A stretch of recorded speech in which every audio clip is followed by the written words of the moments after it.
तुंग किल्ला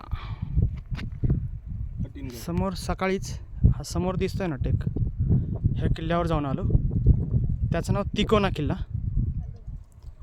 तिथून मग आम्ही सकाळी ह्या रूट मार्गे पूर्णपणे ह्या बॅकवॉटरने समोरच्या साईडने एंट्री केली, म्हणजे इकडच्या साईडने एंट्री केली वरती. म्हणजे हा महिना ऊन खूप आहे, मार्च महिना आहे, पण इथे थंड हवा लागते वरती. छान असा परिसर, खूप रिसॉर्ट आहे तिकडे, बॅकवॉटर. आणि हे समोर दिसतंय ना, हा पवना लेक आहे, पवना डॅम.